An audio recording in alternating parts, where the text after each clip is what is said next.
Hey guys, tonight we travel way back to ancient Rome, where marble glistens under the moonlight, and even your mattress is made of stone. You're arriving just after sunset, and the streets are quieting. Sort of. You think it'll be peaceful, but no. There it is, a deep, gurgling snore, bouncing off the villa walls, like someone trying to gargle olives in their sleep. That's right.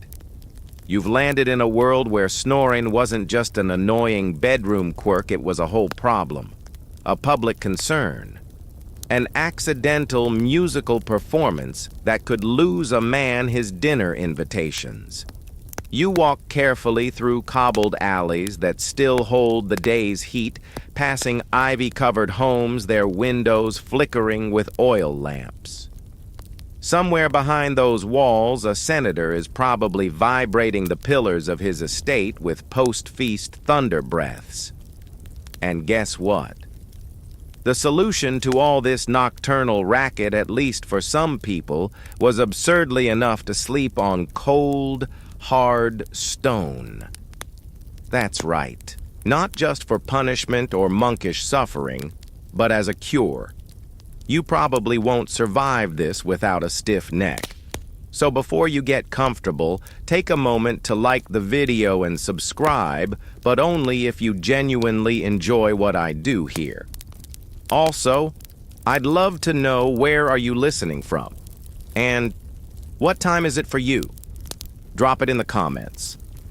Now dim the lights, maybe turn on a fan for that soft background hum, and let's ease into tonight's journey together. You step into a Roman domus, a house that creaks with wealth and smells faintly of garlic wax and ambition. A slave offers to take your sandals. You nod, shuffle past a bubbling fountain in the atrium, and pause beside a sleeping guard dog. He's softly wheezing. Even the dogs snore in Rome. Bedrooms here are more symbolic than practical. Many are tiny, just alcoves off the hallway with low wooden beds and no doors. Privacy was a luxury, and so was softness. If you thought memory foam was a basic human right, prepare yourself for disappointment. Roman beds lecti were mostly rope lattices stretched across wooden frames topped with sacks of straw hay, or if you were loaded goose feathers. That is, unless you went full stoic and slept on a literal slab. You peek into a guest room. A visiting philosopher is already out cold on what looks like a garden bench. There's no pillow, just a rolled-up tunic. You can hear a whistling wheeze escaping his mouth, like he's a tired tea kettle. Historians still argue whether stone beds were genuinely used to stop snoring or just to show off how above comfort someone was. But in either case, there's evidence of them. Marble sleeping platforms, sometimes inset into the walls, were found in villas across the empire. Maybe the cool stone soothed inflamed sinuses, or maybe it just made sleeping too uncomfortable to snore through. You duck into another room and find two older men sipping watered wine. One a retired general sighs. Used to sleep through catapult fire, he grumbles. Now I can't hear myself think over my brother-in-law. The other man nods and gestures to a smooth stone bench nearby. Try the old remedy, he says. Stone under your head, stone under your back. Works like a charm. Or kills you. Either way, silence. There's a long-standing Roman belief that the body performs better when denied comfort. Soldiers were trained to sleep on dirt after all. A bit of marble. That's luxury. The Stoics, always chasing virtue through hardship, took that logic right into bed. Comfort dulled the senses. Hardness kept you disciplined, alert, and hopefully quiet. Some writers even praised a night of poor sleep as an opportunity for philosophical clarity. If you're half awake on a rock slab under a linen sheet in the middle of December, your mind better be focused on the meaning of existence.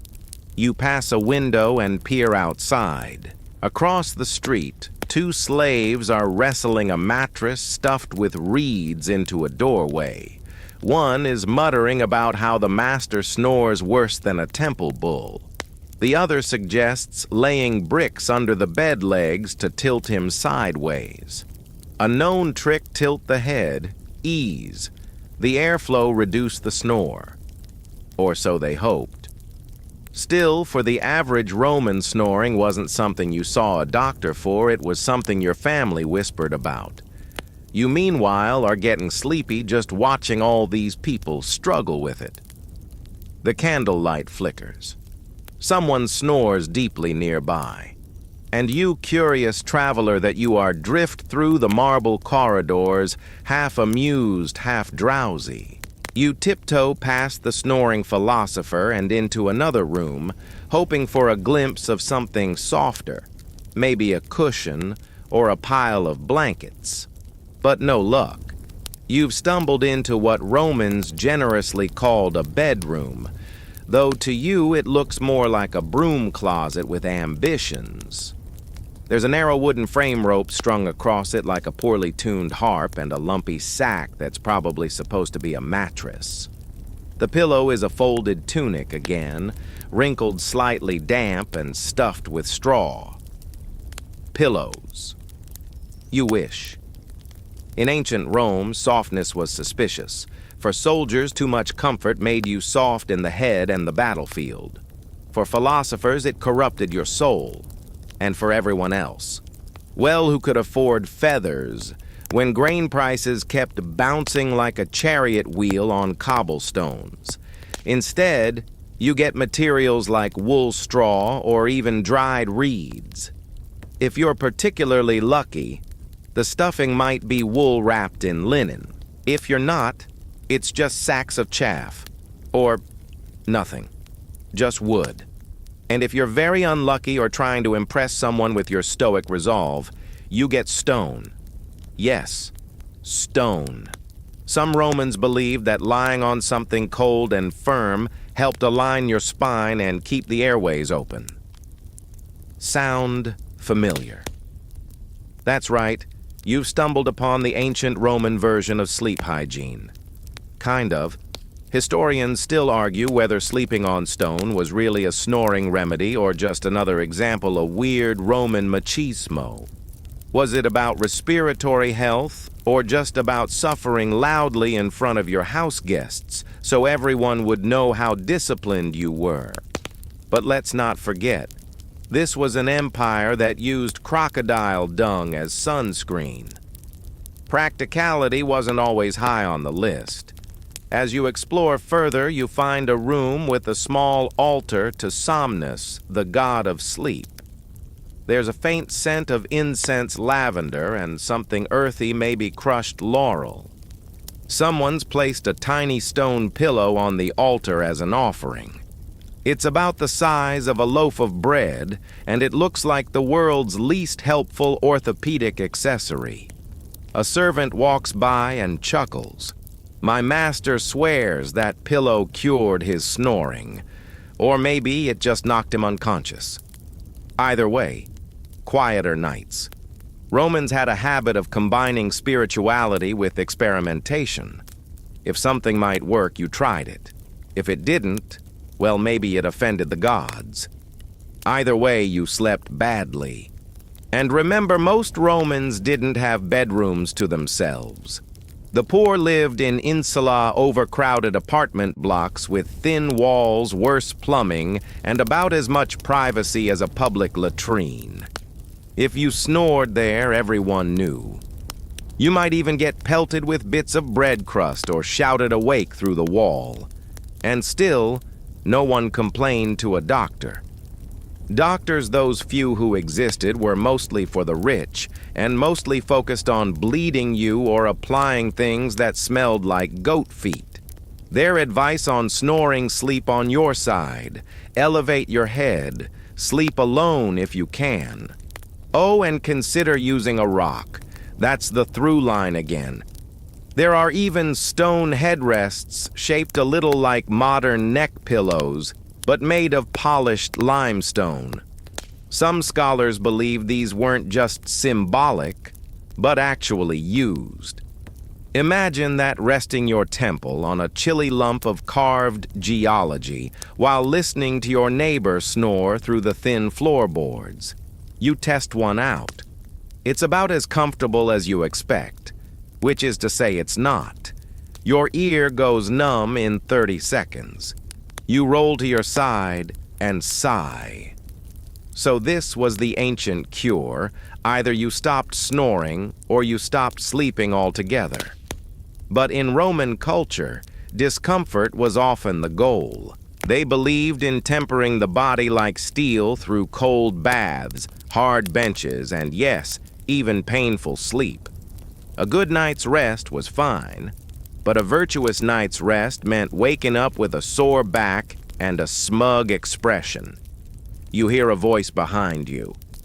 They say Augustus himself slept on a marble slab when he was stressed, said it kept his dreams clean. The speaker is an elderly woman arranging herbs into satchels. She raises an eyebrow. Of course, he also believed in sleeping with a dagger under his pillow. So, maybe don't copy him too closely. You nod solemnly as if you were considering it, which, frankly, you might be. Anything to drown out the walrus sounds coming from the room next door. And so you stretch out on your own slab, more curiosity than comfort, and close your eyes. The air is cool. The stone is cooler. You try to imagine the snores evaporating. They don't. But in the strange, echoing quiet of a Roman evening, you start to understand. Maybe it wasn't about sleeping better. Maybe it was about appearing to sleep better, or appearing stronger, or appearing above it all. Even if deep down everyone just wanted a soft bed and a quiet room. You wander down another corridor, now past frescoed walls, where painted gods recline on clouds, and mortals look suspiciously well-rested. You turn a corner and nearly trip over a cluster of sandals lined up outside a large, ornate door. Inside, you hear it. The unmistakable sonorous drone of someone absolutely destroying the concept of peaceful sleep. You ease the door open just a crack. It's a lavish bedroom far larger than any you've seen tonight. Marble columns, gold-threaded tapestries, a bronze oil lamp burning low. And on the bed, a Roman senator in full snore mode, mouth wide, nose whistling, occasional snort like a startled mule.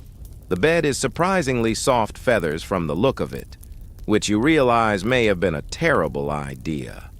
If the man's enemies ever learn he snores like this, they'll never let him chair another debate. Because here's the thing, snoring in ancient Rome wasn't just a minor annoyance. For the political elite, it was a reputation hazard. If you couldn't control your bodily noises, how could you be trusted to run a province? There are records, mostly gossip and satire, about important men mocked for their bull-roaring snores. One particularly memorable jab came from a playwright who claimed a well-known magistrate could rattle rafters from across the Tiber, which you'll agree is quite an image. And in the tightly packed world of Roman aristocracy, image was everything. You slip away from the senator's door and stroll down a row of bedrooms, each with its own sleepy occupant. You catch snippets of snores, sniffles, and someone muttering in their dreams about figs. It's a chorus of prestige and exhaustion. Historians still argue whether the upper class actually took steps to cure their snoring or just hired servants to sleep in different wings. There's no direct evidence of formal anti-snoring interventions, but the satirical poems and letters of the time hint at quiet desperation. Or maybe not so quiet. You peer into another room where a middle-aged man is lying on his side, surrounded by what appears to be soft moss packed into linen bags. A younger man, maybe his son, is adjusting the angle of his head with the intensity of a stonemason. "Higher," the older man mumbles. The air flows better when I tilt. You watch as the son obediently lifts his father's neck with a sack of barley. It's bedtime theater. The man probably read somewhere, maybe Pliny the Elder, maybe just a neighbor, that elevation reduces snoring. And now, here they are performing the nightly ritual. Meanwhile, servants shuffle quietly through the hallway carrying trays of herbs and oils. You catch a whiff of chamomile marjoram and a pungent blast of what smells like roasted leek. You stop one of them and ask. "For snoring," she says simply. You boil it and sniff the steam. Clears the passages. Supposedly. She rolls her eyes. You're starting to piece it together. These elite households had all the gear, herbs, feather pillows, sleeping slaves to take blame for the noise, but none of the certainty. Remedies were trial and error passed by rumor or scribbled in letters from cousin Titus, who swore goat milk, and time cured his mother-in-law's midnight honking. One document even mentions a senator who commissioned a special room with domed ceilings to redirect the echo of his snoring upward and away from his guests. Whether it worked or just turned his home into an amphitheater of agony, we'll never know. You glance up now. The ceiling here is domed, the snoring still echoing. A young servant girl yawns as she walks by and mumbles, "He sounds like the sea." The angry part. You smile sleepily. It's oddly comforting. The idea that people with marble floors and silver dishes still couldn't escape the universal chaos of sleep. You pass another room empty, but clearly used. There's a large stone slab by the window and folded linens nearby. Someone here, probably the senator's wife or one of the house philosophers, takes their sleep seriously. Or at least their silence. Was it effective? Unclear. But you know this, a person who chooses stone over feathers is making a point. Maybe to themselves. Maybe to everyone else. You stretch and lean against the wall.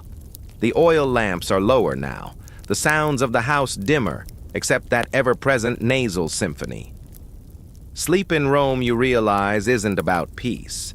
It's about managing the performance of peace, controlling sound, positioning your image even in unconsciousness.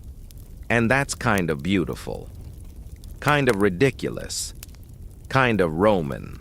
You awaken, or at least think you do, to a gentle clattering down in the Forum Market. Or maybe it's just another dream. In Rome, even dreams feel busy.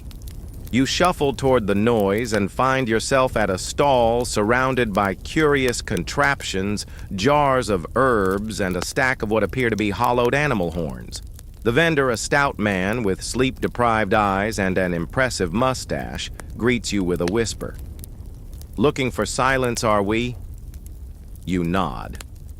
"Of course you are," he says, rubbing his palms together. "Let me show you the finest in anti-snore innovation. Imported goose fat nostril paste, mint lavender tongue straps, pressure stones for the spine." You blink. "Don't laugh," he says. "My uncle stopped snoring after sleeping with a pot of boiled onions under his bed for a week. Never knew why, never asked. And so begins your sleepy tour through the ancient Roman anti-snoring marketplace. Yes, it existed. Sort of. Historians still argue whether these sleep remedies were truly common or just fringe nonsense sold to desperate people, but evidence of them litters the writings of Roman doctors, playwrights, and street sellers who specialized in dubious cures. Here at this little pop-up stall, there's no shortage of options.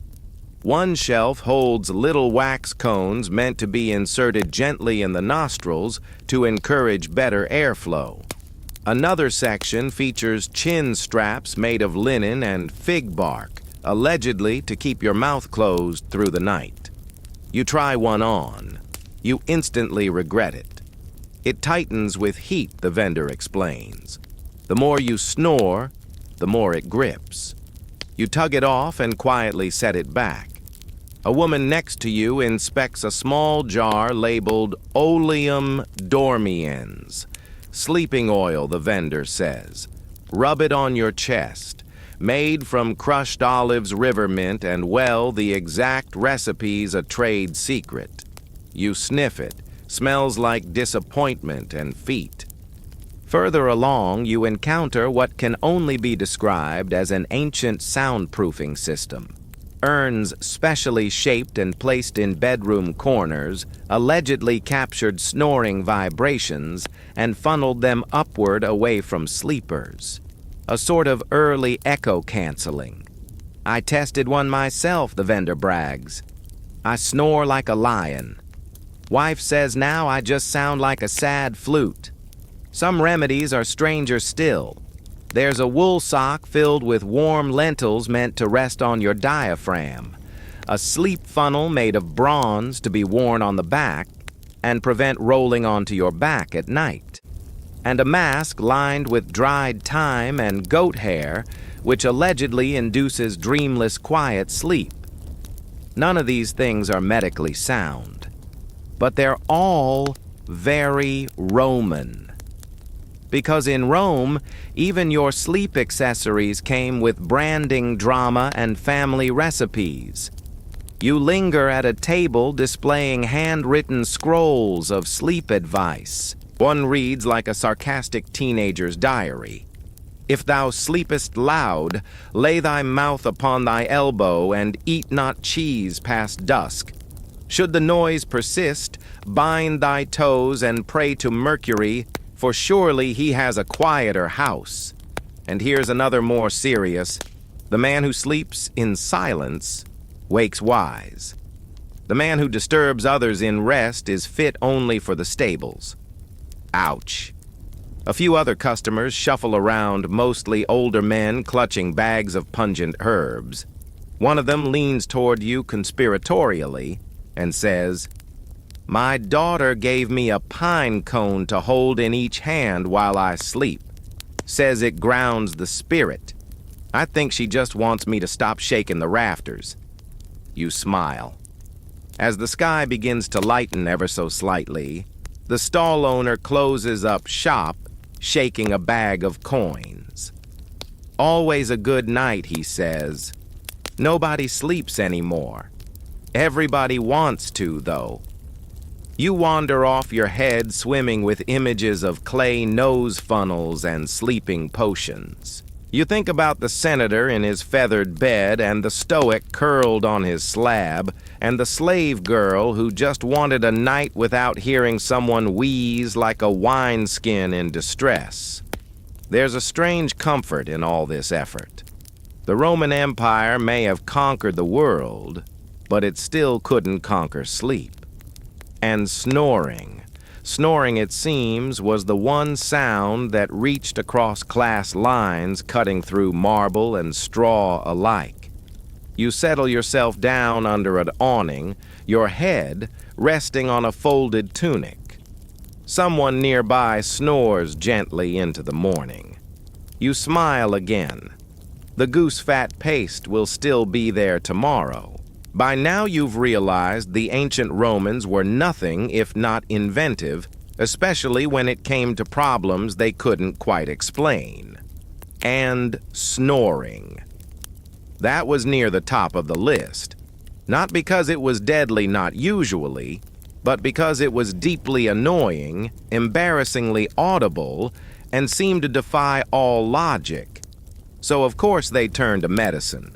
Or, well, something adjacent to it. You're standing now in the garden courtyard of a domus that belongs to a medicus, one of Rome's many physicians. He's dressed in a clean draped tunic and is currently pounding what looks like boiled fennel into a sticky green paste. There's a goat watching with unsettling focus. "Trouble sleeping?" he asks without looking up. You nod. "Snore?" he asks, still pounding. You shrug. Good. Denial is the first symptom.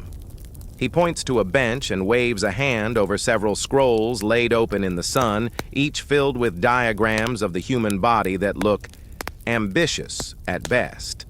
One has a label pointing at the nose that simply reads Windgate. Another has a cartoonishly large tongue with arrows scribbled around it like a bad weather forecast.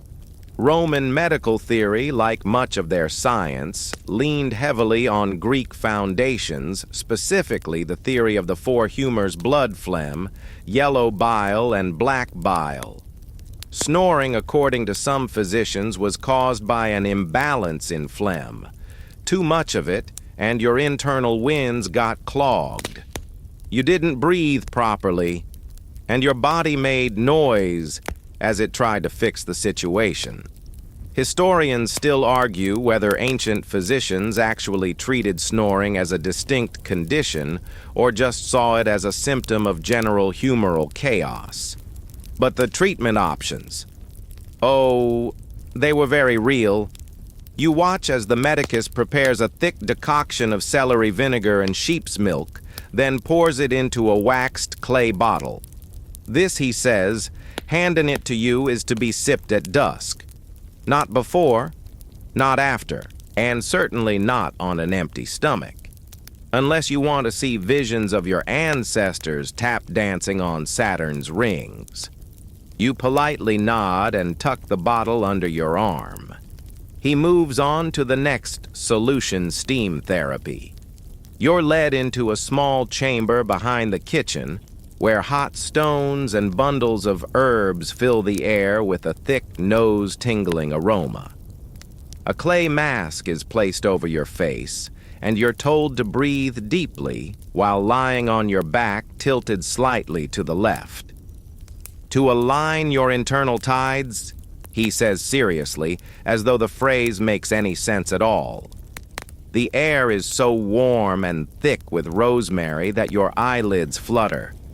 You start to feel genuinely relaxed until someone in the room next door lets loose a snore that could dislodge ceiling tiles. The medicus sighs. Him again. I gave him the time poultice and everything. Another theory floated among Roman physicians was that snoring came from a soft throat. Yes, that's the technical term they used. A flabby or poorly muscled throat, often the result of overindulgence in food or drink, allowed the windpipe to collapse slightly during sleep. So one cure, eating less. Or if that wasn't appealing, chewing on bitter herbs to strengthen the palate. He hands you a small leather pouch filled with dried leaves. You try one. It tastes like betrayal and old coins. You're told to chew 3 before bed, then lie perfectly still on your left side. If you wake up coughing, that's good. It means the herbs are fighting the phlegm. Ancient Roman doctors also believed in bloodletting for just about everything. Headaches, fevers, indigestion, and yes, in some cases, snoring. If your blood was too hot, it could cause turbulent breath during rest. The solution: a few leeches to the chest. Or if you're lucky, just a small incision behind the ear. You gently decline. Instead, you're shown a final option, a light massage using oil infused with crushed date pits and myrrh. The theory here was that loosening the neck muscles and warming the chest would smooth the breath. Honestly, it sounds lovely until you see the massage tool, a bronze scraper roughly the size and shape of a dinner ladle. Still, you give it a try. The oil is warm, the air smells of pine, and for a brief hazy moment you wonder if maybe this will help. And then someone in the courtyard sneezes so loudly it startles the goat. You sigh. As ridiculous as it all sounds, there's something endearing about these old remedies. They may not have worked, but they were built on hope and the same impulse that drives us today to try white noise machines, breathe right strips, or herbal teas with names like Silent Midnight. You finish your visit to the medicus carrying a pouch of herbs, a wax bottle, and about 7 different warnings on what not to eat before bed. You walk back through the garden past lemon trees heavy with fruit and sit down under a stone arch. A servant passes yawning loudly, dragging a jar of goat milk behind her. She looks at you, pauses, then says, "If you find something that actually works, tell me." My cousin snores like he's trying to escape his body. You nod, suddenly very tired again. The stone beneath you is cool. Your breath is slow. You don't know if it's the steam or the vinegar milk potion or the laughably bitter leaves still stuck in your molars, but for the first time tonight, you think you might sleep. Quietly. Maybe. You wake, if only barely, to the soft scrape of sandals and the distant hoot of an owl. A breeze drifts in through the open shutters, carrying the faint scent of olive wood smoke, and something you can't quite place, maybe laurel, maybe just dust. You're not sure what time it is, only that the moon is moved and your back is sore in the kind of way that means you slept on something harder than an existential crisis. Turns out, you did. You're in a Stoic philosopher's guest room, and the bed is, how to put this kindly, a very clean slab of limestone with a folded wool tunic as a pillow. The philosopher himself, a bony, wrinkle-wrapped man in his 60s, sits cross-legged at the foot of the slab, sipping watered wine and watching you with a calm, unblinking stare. "Did the stone humble your lungs?" he asks, with what might be the faintest trace of a smile. You groan softly. He nods, satisfied. Excellent. This, after all, is the Stoic way. To suffer in silence, to welcome discomfort. To be at peace not because the world is kind, but because you've learned not to flinch when it isn't. Which is a lovely philosophy until you try sleeping on a surface better suited for aging cheese.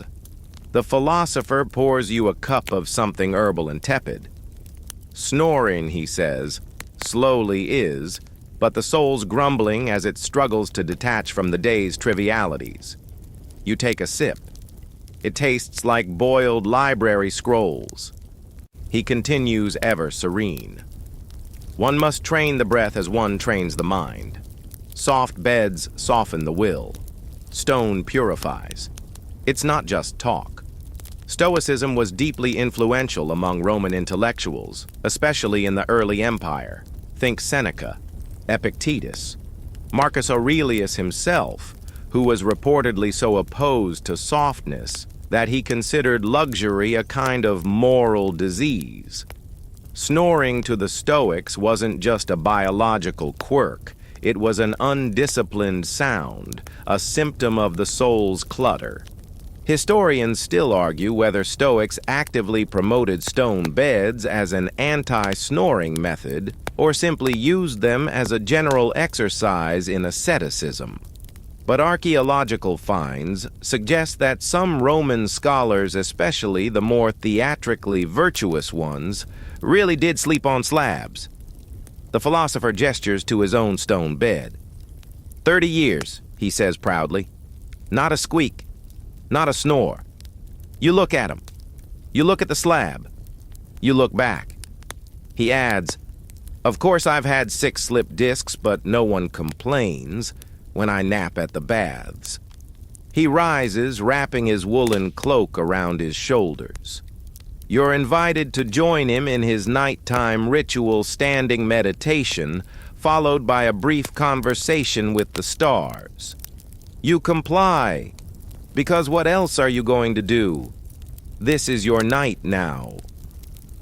Outside, the garden is still and oddly loud with quiet sounds, crickets, distant laughter, the occasional clink of amphora against stone.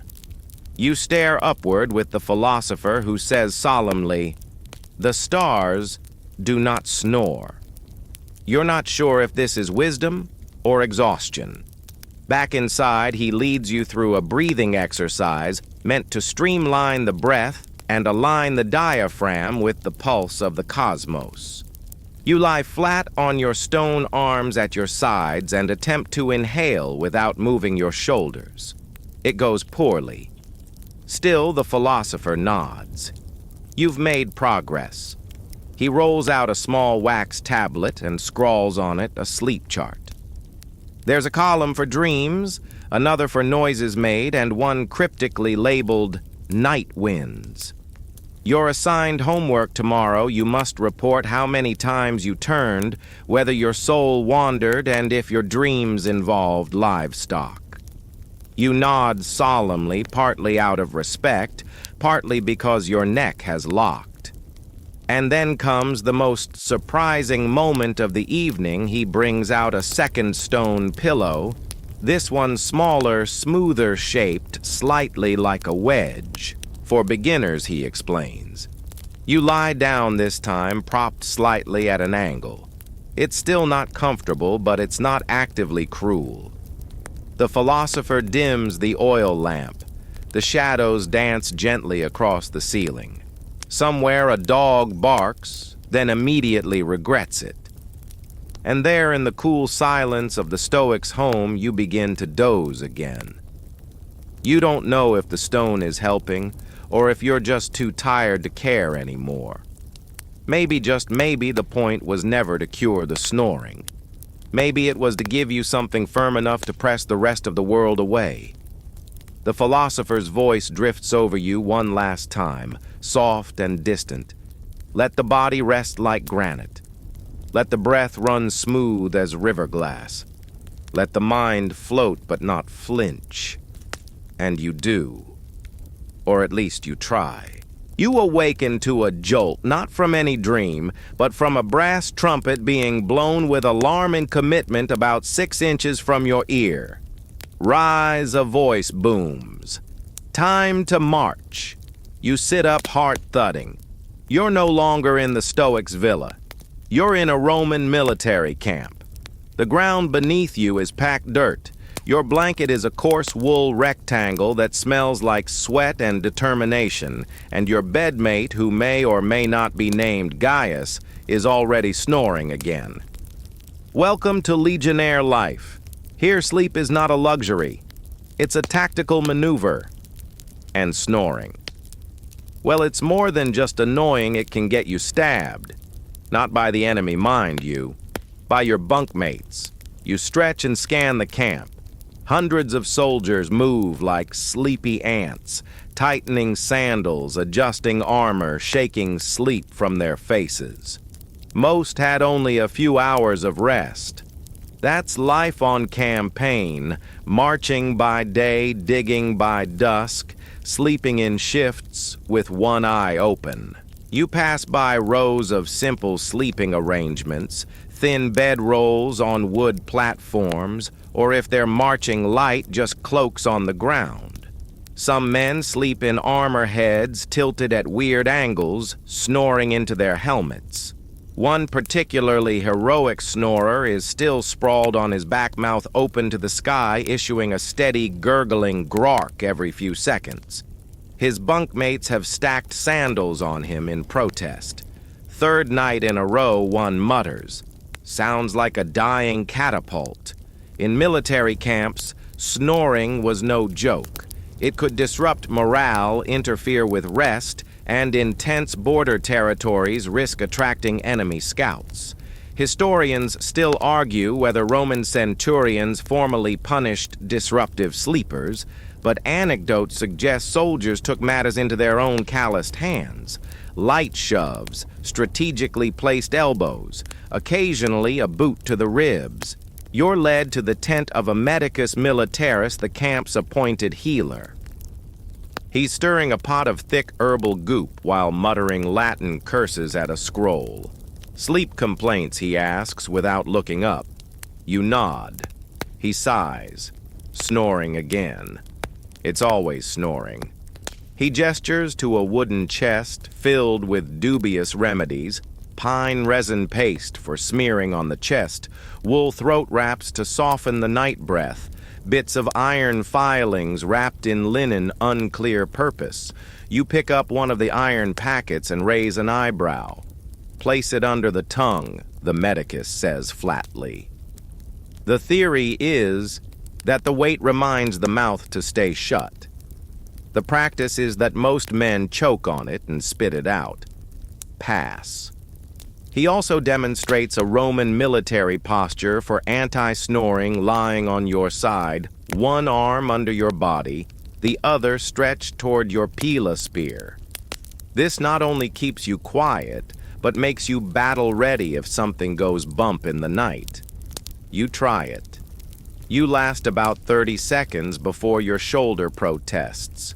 The men snore less when they're exhausted, he says, which luckily is always. Still snoring persisted even in disciplined ranks.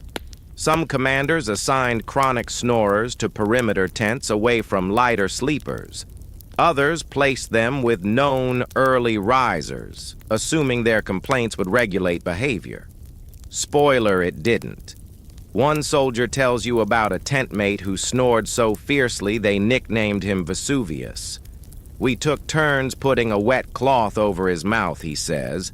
Didn't stop him. Just made the noises moist. You wince. You spot a training board near the latrine with posted advice for common soldier ailments, blisters wrapped with flax soaked in vinegar. Coughing, chew hyssop and avoid singing. Snoring, sleep sideways or get reassigned. Reassigned. Ominous.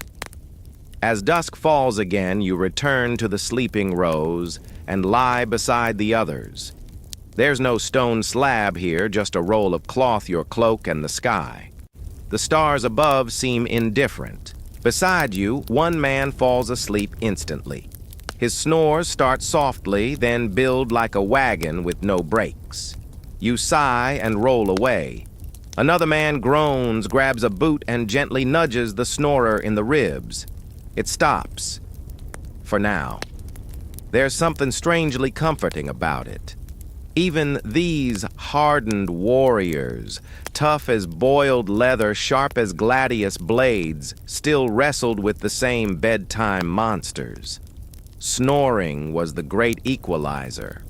You close your eyes and listen to the rhythm of the camp snores, whispers, wind through canvas, the distant bark of a dog. It's chaos. It's home. It's Rome. And somehow, despite it all, you drift off. You wake to splashing. Not from the Tiber, not from a rainstorm, no. This is the sound of people sinking into warm, steamy communal bliss. You're in a Roman therme, one of the grand public bathhouses that serve as the city's answer to spas, social clubs, exercise centers, and, apparently, nap havens. The walls sweat with condensation, mosaics glitter under torchlight, and somewhere nearby, a very content man is snoring softly into his folded toga. You've landed in the tepidarium, the warm room. Not quite a sauna, not quite a lounge. Just warm enough to lull your muscles into forgetting they exist. The benches are heated. The air smells faintly of lavender and old coins. And scattered throughout the chamber like drowsy statues are Romans deep in the post-bath snooze. You take a seat between two older gentlemen. One is humming to himself. The other is dead asleep, mouth open head, lolling back like he's auditioning to become a water fountain. And yes, he's snoring. Not a little. Not politely. Deep, round, bubbling snores that echo off the tile and make the humming man next to you sigh deeply and mutter, "Here we go again." Snoring in the baths. It happens more than you'd think. These places weren't just for scrubbing armpits and gossiping about politics. They were where Rome relaxed, and that included naps. Especially in the afternoons after a workout or a soak, men would doze off on the warm stone benches. But when the snoring started, oh, that's when the passive-aggressive toe-nudging began. You see it now, a younger man 2 benches over giving the snorer a gentle tap with his sandal. No reaction. Another tap. Still nothing. Finally, with an exasperated huff, he reaches into his towel bundle and pulls out a small, rounded stone. He drops it accidentally, of course, right onto the floor beside the sleeper's head. Clack. The snoring pauses. The sleeper blinks, sits up, looks around vaguely offended, then sighs and flops over onto his side facing the wall. Success. Technique. The sandal tapper whispers, grinning. Years of practice. Historians still argue whether bathhouse naps were considered acceptable or just a necessary evil. Some inscriptions suggest certain rooms had informal, no-sleeping rules, posted not because of sanitation concerns, but because people snored. Loudly. And in those echoing tile rooms, a single sleep snorter could turn the tepidarium into an amphitheater of acoustic misery. You pass through into the caldarium, the hot room. It hits you like a wool blanket dipped in soup. Steam curls from bronze water basins, and bathers move slowly like pasta being stirred. Some are having deep philosophical conversations. Others are leaned back with their eyes closed, faces glistening clearly moments away from unconsciousness. One man has fashioned a sort of pillow from 2 rolled towels and a folded cloak. He is by every definition asleep. He is also vibrating the wall behind him with the full symphonic range of his nasal passages. A bath attendant passes by and simply places a small wax tablet on the bench beside him. It reads, "Rotate. Side sleeping prevents thunder." Apparently this has happened before. There are even stories from antiquity, real or exaggerated, of patrons being gently asked to leave the bathhouse after repeated snore offenses. Not for rudeness, not for indecency, for noise pollution. The thing is, these places weren't built for silence. They were social, chatty, communal, but snoring cut through the gentle hum of conversation like a spear through a loaf of bread. It was unwanted soloing in a carefully balanced chorus. You exit to the frigidarium, the cold plunge pool where a few brave souls are dunking themselves with a speed that suggests inner torment. There are no naps here. Snoring would be punished with hypothermia. One man, stepping out and shivering violently, looks at you and says, "If I ever snore again, remind me of this." You nod.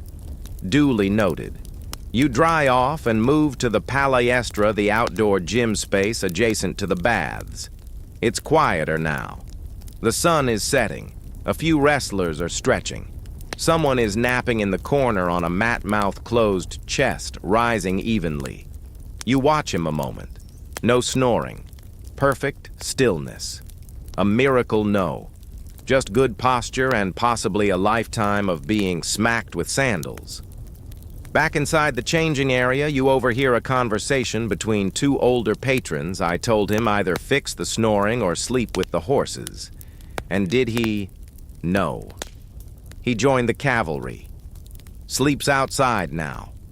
You wrap yourself in your toga and step back into the cooling night air, the stone of the street still warm beneath your feet. You pass a sign etched into the bathhouse wall. Clean thyself. Mind thy breath.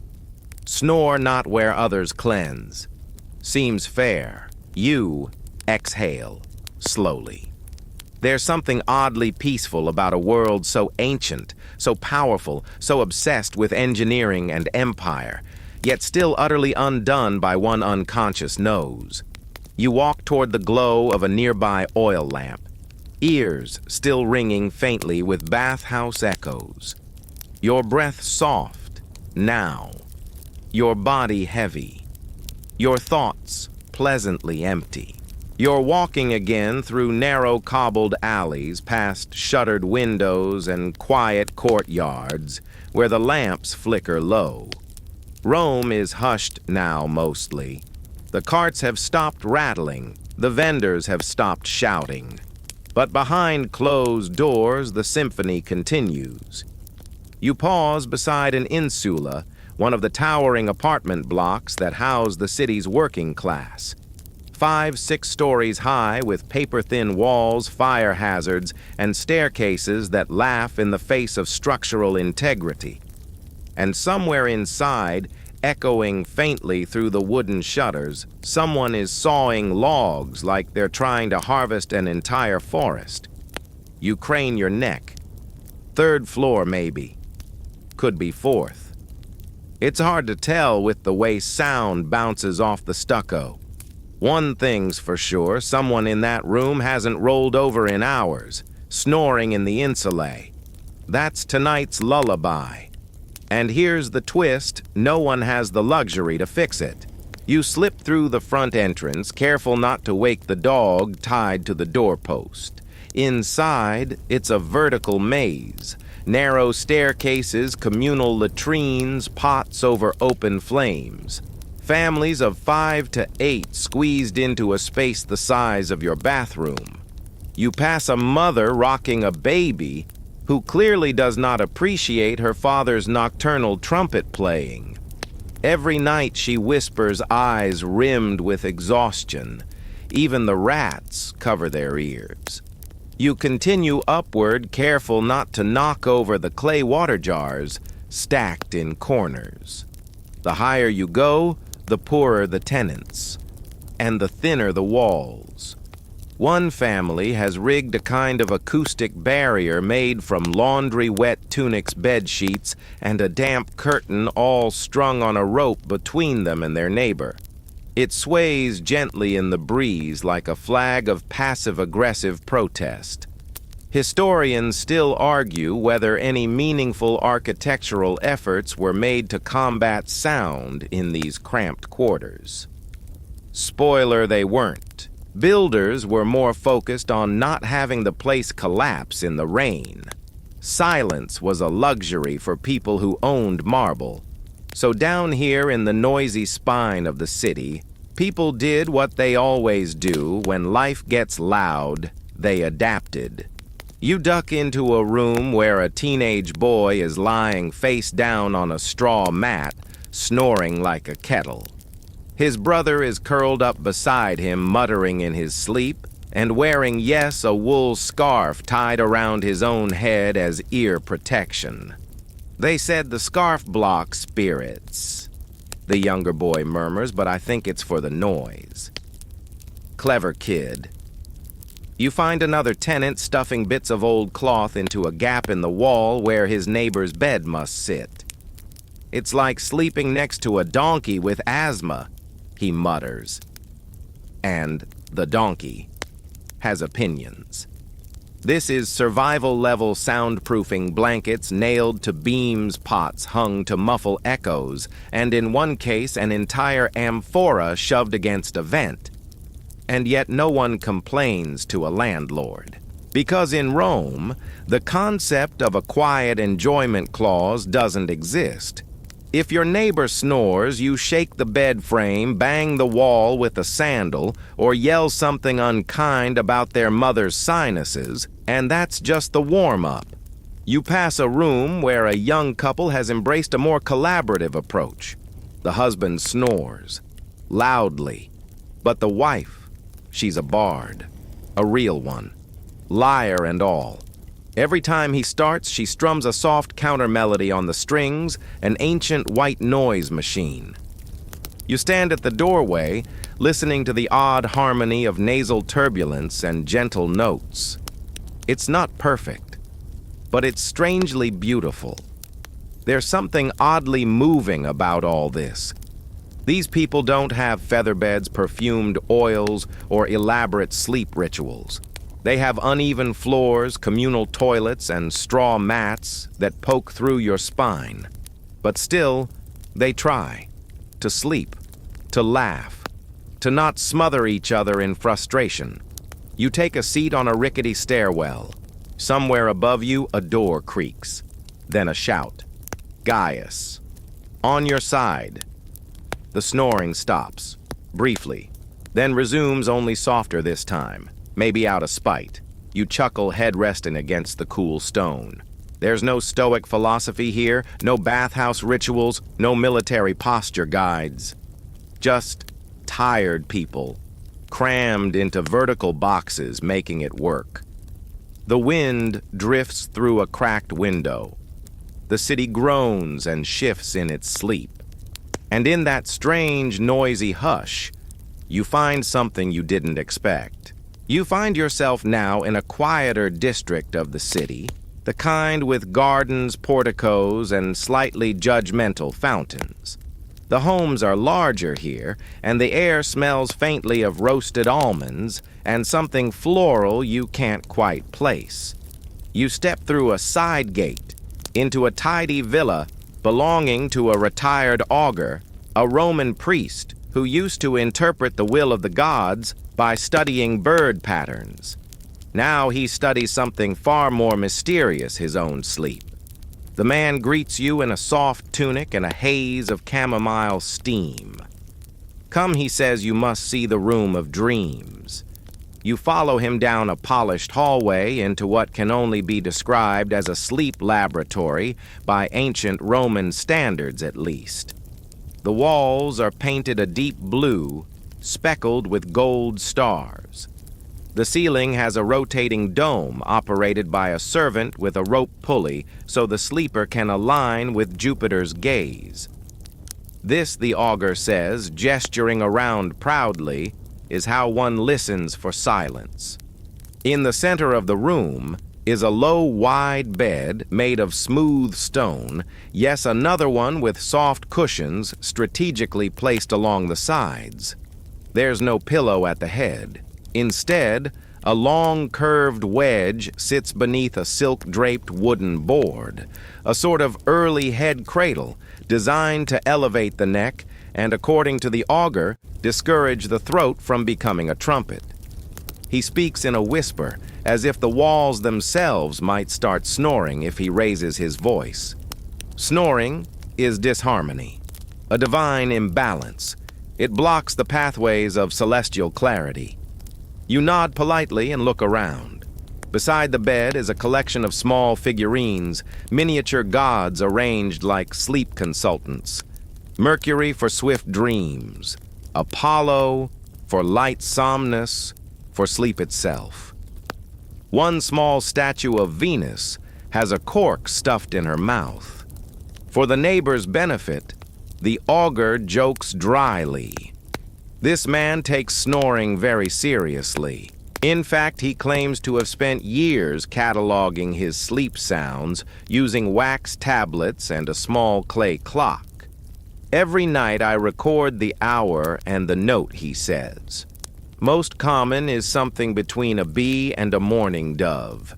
Historians still argue whether Romans truly studied snoring scientifically or simply bundled it with superstition and self-experimentation.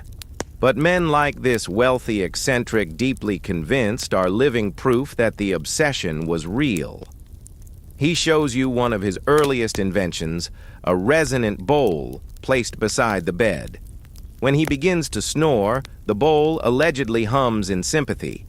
He listens for the vibration. If it sings, he says, I must adjust. You try not to smirk, but it's charming in its own strange way. He takes you next to his aromatherapy altar, a low table filled with jars of sleep mixtures. Crushed laurel poppy extract lavender and a rather questionable-looking jar simply labeled night elixir. You raise your eyebrows. Do not sniff that directly, he warns. Once gave my cousin dreams of dancing horses. For a week. He hands you a small clay bead soaked in marjoram oil. Place it beside your nose. Not on it. Balance, always balance. You lean into one of the many cushions. The room hums faintly with quiet. No dripping water, no creaking wood, just the slow rotation of the ceiling and the soft flutter of leaves outside. And then, the augur himself demonstrates. He climbs into the bed, settles on his side, adjusts the neck cradle with the precision of a man tuning a harp, and lies still. Within minutes, he's asleep. And miracle of miracles, he doesn't snore. Not a peep. Just smooth, even breathing like a calm tide against the shore. You sit beside him for a while, watching this gentle display of sleep mastery. And then, from a room down the hall, "Raka!" You jump. The augur opens one eye. "My brother," he mutters. Apparently, snoring is genetic. He sighs, sits up slowly, and pads down the hallway. You hear some muttering. A sharp turn decimus. Then silence, or at least less violence. The augur returns and pours you a cup of barley tea. Snoring, he says, is not the enemy. It is the symptom of bad sleep, of heavy food, of poor posture, of divine disapproval, or in my brother's case, hubris. You sip the tea.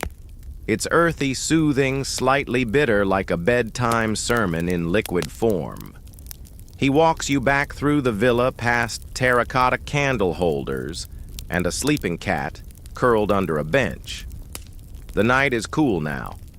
Still. You thank him for the tour. He nods once. Remember, he says, stone beneath the head sky above the mind gods at the edge of the breath, which, to be honest, sounds like the best mattress commercial ever. As you step out into the moonlight, you feel oddly reassured.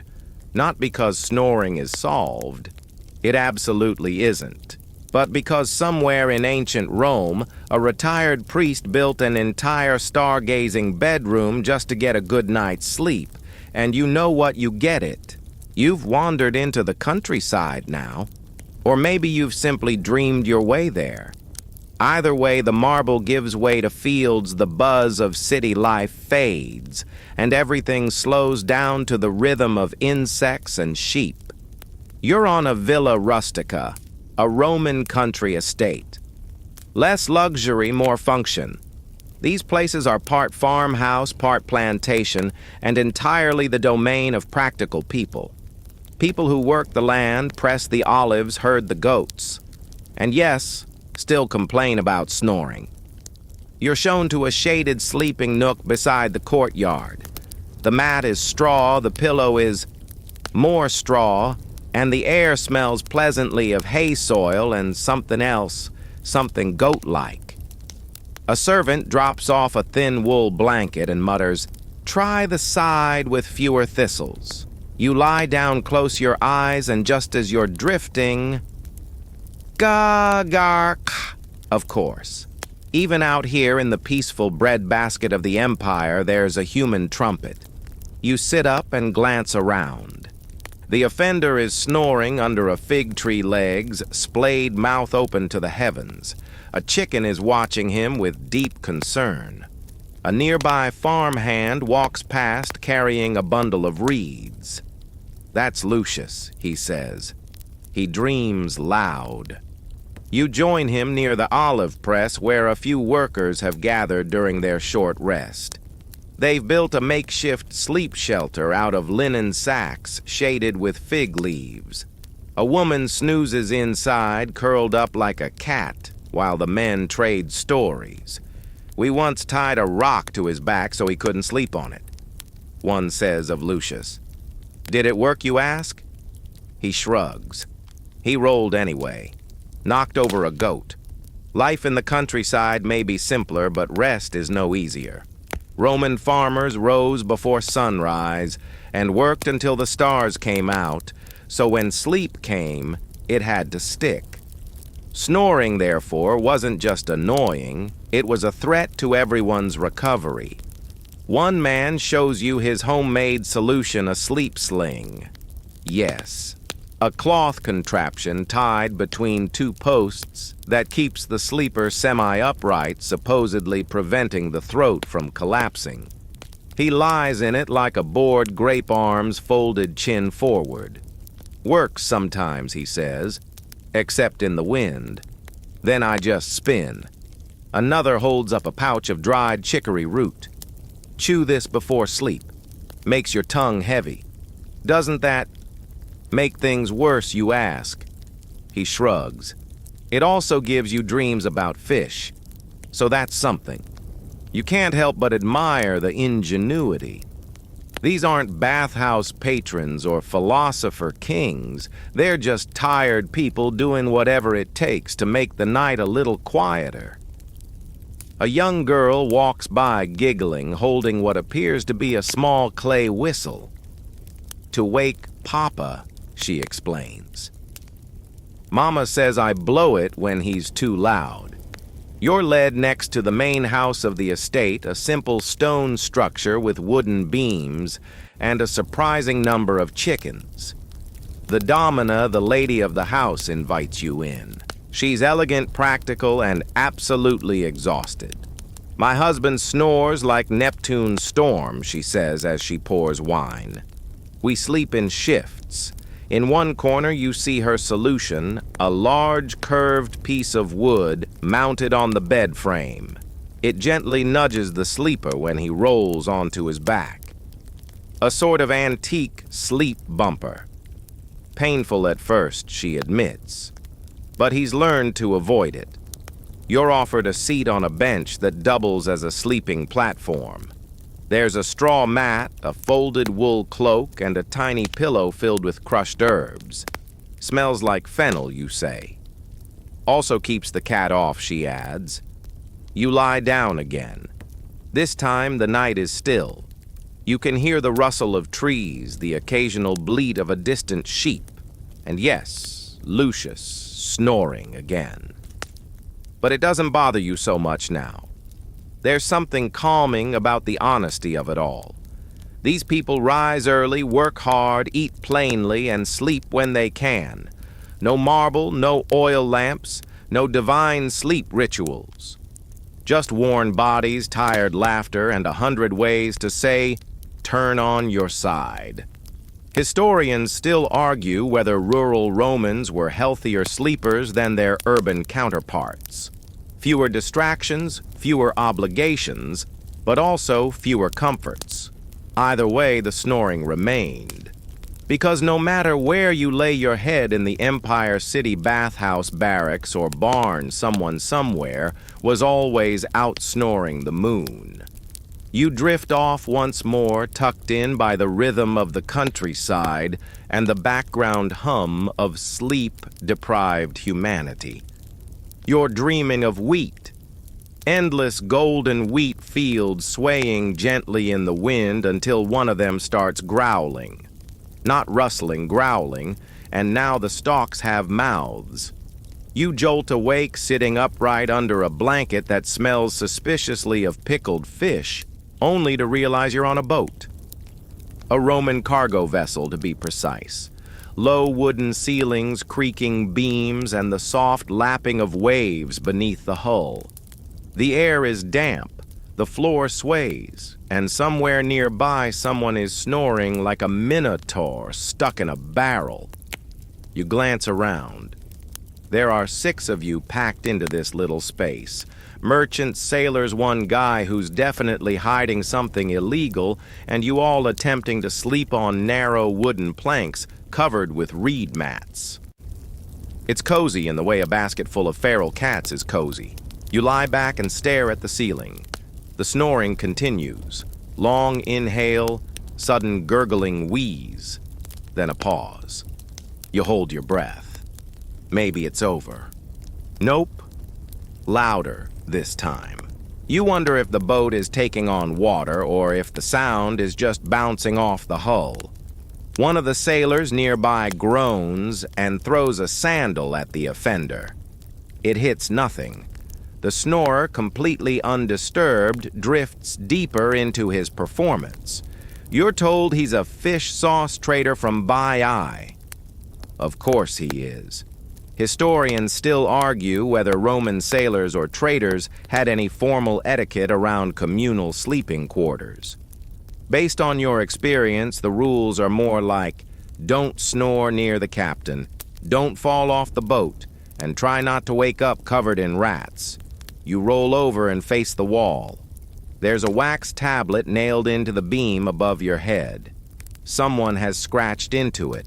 Snores like a dying dolphin. Gods, help us. You smile sleepily.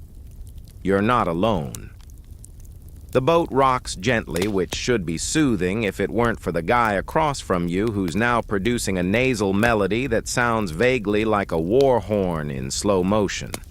A young merchant beside you sighs and pulls a small cloth bag from his tunic. He stuffs it under his nose. Crushed bay leaf, he explains, blocks the smell and the noise. You try it. It mostly smells like soup. At the far end of the boat, the captain's quarters are separated by a curtain. You hear him muttering something about snore demons and invoking Neptune. He's clearly had enough. A sailor stumbles in from deck duty and collapses beside you, already half asleep, before his body hits the mat. You brace yourself, but nothing. He doesn't snore. He doesn't move. Just breathes in and out like a monk meditating in a thunderstorm. What's your secret, you whisper. Without opening his eyes, he replies, I sleep with guilt. It keeps the air thin. You believe him. The night drags on. You drift in and out. Someone sneezes. The boat creaks. The snoring continues, rising and falling like waves. At some point, a chicken wanders through. No one reacts. You catch a brief silence around midnight. Blissful total quiet. And then, shra! The chicken squawks. Someone curses. Another sandal flies. You stare at the wooden beam overhead and think, not for the first time, how deeply and hilariously human this all is. Romans conquered the known world, built aqueducts, invented concrete, and still they couldn't solve snoring. A sailor lights a small oil lamp and opens a scroll. You squint at the title, De Somno on Sleep. It's a treatise half medical theory, half weird advice. He reads aloud in a hushed tone. If the breath rattles during sleep, it is caused by moisture in the throat. Drink wine warmed with sage and place one pebble beneath each armpit. Everyone stares at him. He shrugs. My grandmother swore by it. Someone hands him 2 olives. Close enough. You close your eyes again. You've stopped expecting silence. Now you just hope for rhythm. And somehow, amidst the creaks and snores and soft slap of waves against the hull, you find it. Your breath matches the ocean. Your body rocks with the boat. And the snoring becomes not pleasant exactly, but familiar, like the hum of a badly tuned lullaby. You drift again halfway between the stars and the sea. You wake to light, bright, streaming, intrusive light. The boat is long gone. So is the countryside, the bathhouse, and the philosopher's slab. You're back in the city, but not the gritty, cramped parts. This time, you're in the realm of the excessively wealthy.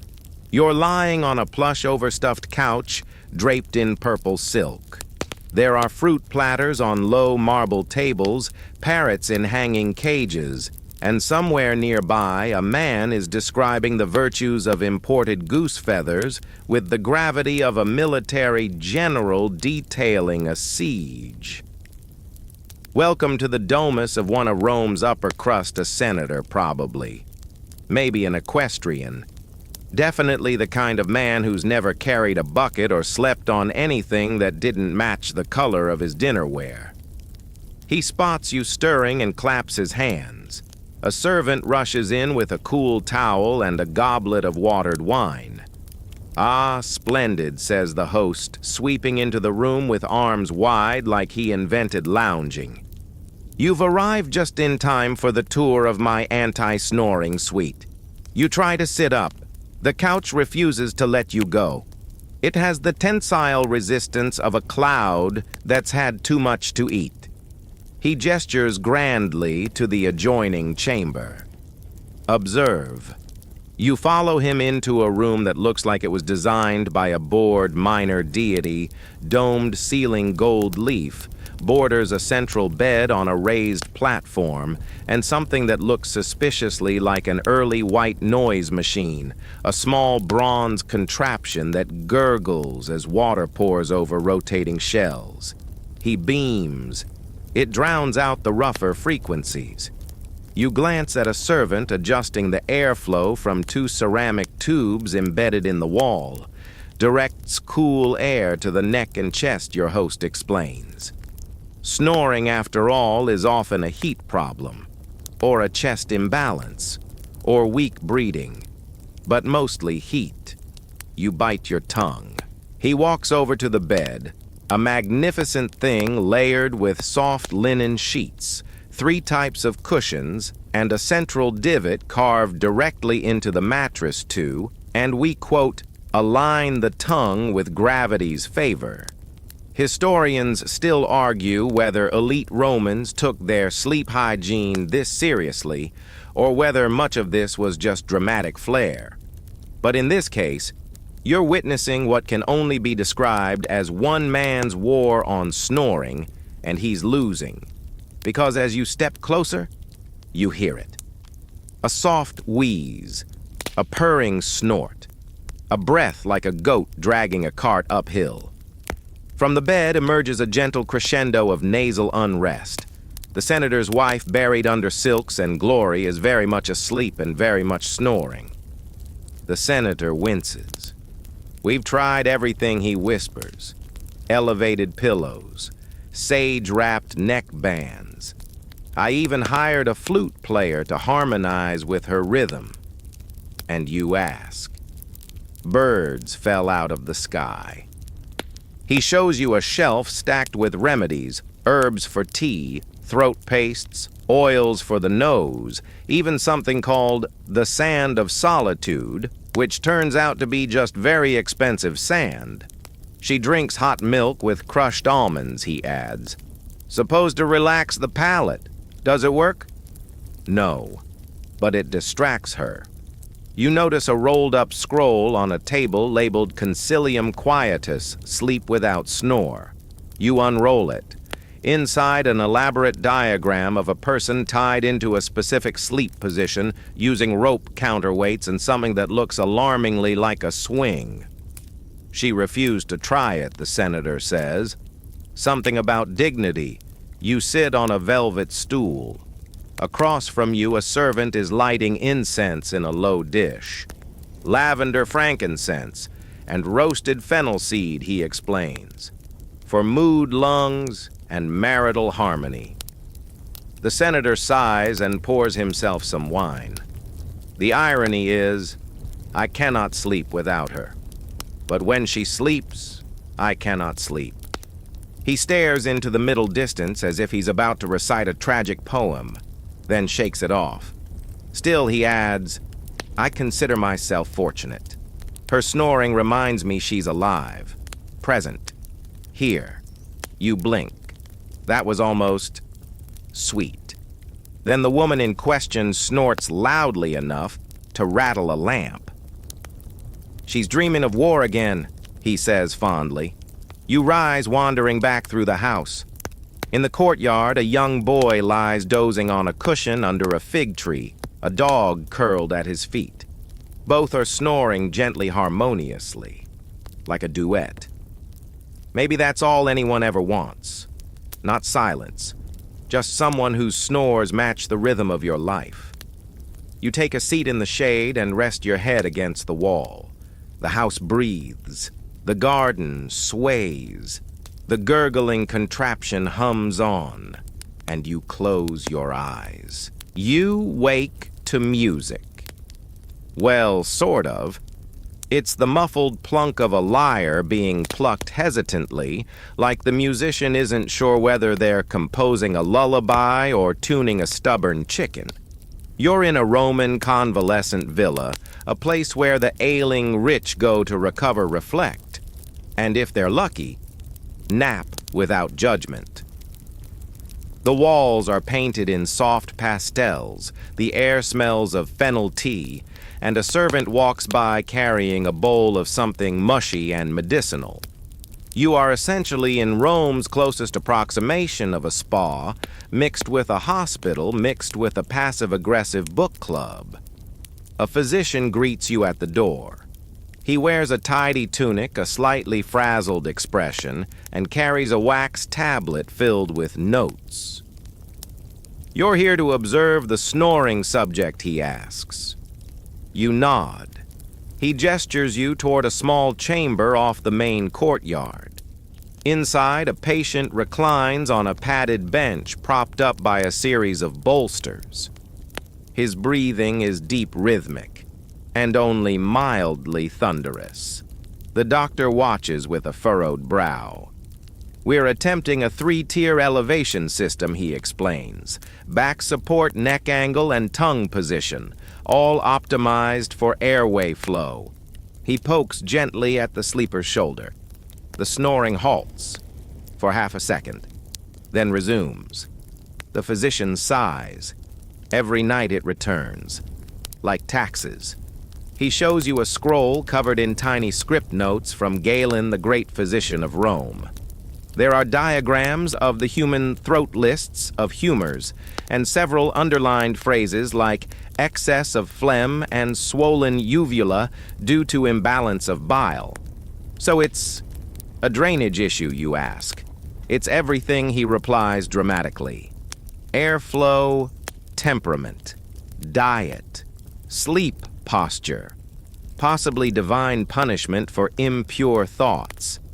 He walks you through the various treatments they've tried, warmed olive oil drops to lubricate the throat, pillow sacks filled with crushed iris root, sleeping beside an open window for lung encouragement, and in one very regrettable case, attaching small bells to the sleeper's night robe to alert him when he rolled onto his back. Did that work? It worked once, he says. He punched a statue in his sleep. You glance at the patient, who lets out a soft honking noise and shifts his leg, dramatically kicking over a small footstool. The physician doesn't even blink. You learn to interpret the patterns, he says. That one means he's dreaming about horses. Historians still argue whether Roman medicine was based more in science or superstition, but one thing's clear: they loved to label things. Snoring wasn't just noise, it was a sign, a symptom, a message from the body's confused inner plumbing. You sit in on a consultation. A new patient arrives wrapped in an overly elaborate sleep robe, complaining that his wife threatens to exile him to the goat shed. The physician listens, gravely nods, and prescribes 1. No wine after sundown. 2. A spoonful of honey before bed. 3. Sleep on the left side, ideally with one leg bent to pacify the stomach. 4. And if all else fails, exile to the goat shed. It's very peaceful there, he adds. Another patient swears by sleeping with a strip of linen tied around the chin and top of the head, an early snoring strap. He looks like a content sausage roll and snores only occasionally, like a polite frog. In the outer courtyard, you find a group of recovering patients resting under shade canopies, each lying in a slightly different position, as if modeling for a very sleepy sculpture garden. One man lies on his side with a brick under his arm. To stop me from rolling, he explains, and to remind me, I deserve this. A woman nearby raises an eyebrow. He snores with feeling. A light breeze moves through the garden. Birds chirp, a lyre resumes its hesitant tune, and somewhere behind the fountain someone sneezes and snores in the same breath. You laugh quietly. The physician appears beside you again. We try to heal the body, he says, but sometimes the noise is just who you are. He gives you a small clay charm, a face with puffed cheeks and closed eyes. Hang it above your bed, he says, to guard your breath. You thank him. It's oddly comforting. You lie down on an empty bench beneath an olive tree. The stone is warm. The air is quiet, except for the usual snoring soundtrack of Roman life. You've begun to hear it differently now. Not as interruption, but as presence. Proof of life. Proof of rest, however imperfect. You close your eyes again. And somewhere deep in the villa, a patient shifts. And the snoring begins anew. Night has returned. You're somewhere unfamiliar again, except it isn't really unfamiliar. It's all the places you've been wrapped into one. The stone slab of the barracks, the echoing walls of the tepidarium, the fig tree from the countryside, the soft bed of the senator's villa, even the creaking boat gently rocking beneath your thoughts. You're in a dream Rome now. A quiet, golden version where the buildings glow faintly and no one is in a rush. Torchlight flickers like sleepy fireflies. Even the cats walk slower. You wander through the forum, but there are no speeches, no debates. Just the wind nudging scraps of parchment along the stones. The statues of emperors stare off into the night, their expressions softened by time, or maybe by exhaustion. Somewhere nearby, you hear it. A snore. Just one. Deep, steady, almost musical. You follow it not out of irritation this time, but out of curiosity. It leads you through the arches past quiet fountains, beneath vines that sway gently like breathing, and finally, into the temple of Somnus. Yes, Somnus, the Roman god of sleep, seldom mentioned, often overlooked, but always present in the corners of night. His temple isn't grand. There are no marble colonnades, no gory sacrifices, just soft steps worn into the stone floor and a low altar covered in faded cushions and half-burned herbs. You find a group of Romans here, all kinds. A farmer wrapped in a cloak, a soldier leaning back with his arms crossed, a woman in fine linen curled up beside a jug of warm milk, even a dog snoring softly at the feet of a sleeping priest. You take your place among them. There is no ceremony, no chant, no fanfare, just the shared silence of people who've stopped fighting the noise. Because by now you've learned what they have. Snoring isn't a flaw. It isn't failure. It isn't war against the night. It's a signal.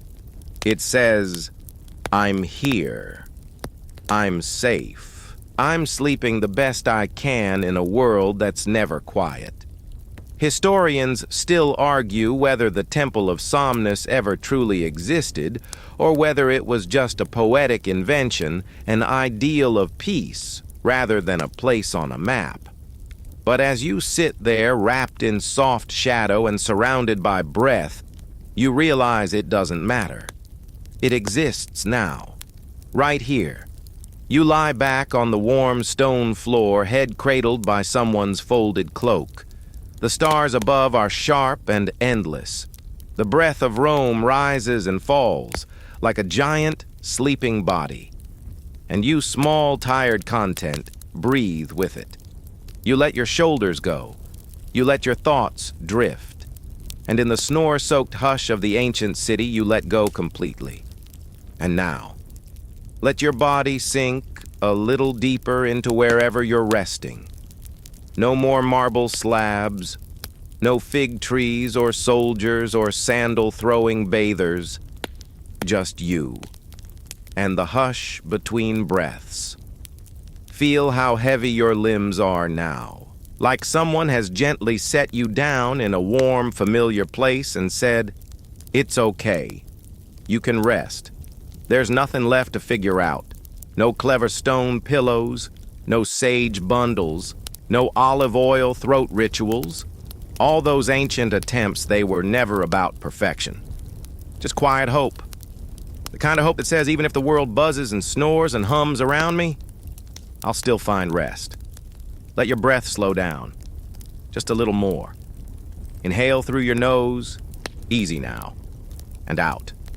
Again, in and out. The sounds of the day are far behind you now. The streets of Rome, the crowded ships, the flickering bathhouse lamps, all of them dimmed to soft memories in the background. All that remains is this moment, this pause, this slow drift into somewhere softer. You're safe now. You're still. And even if a snore or two finds you in the distance, you know what it means now. It means someone else is sleeping too. So let go. Let yourself join them. Float there at the edge of sleep, just listening. To nothing in particular. To everything at once.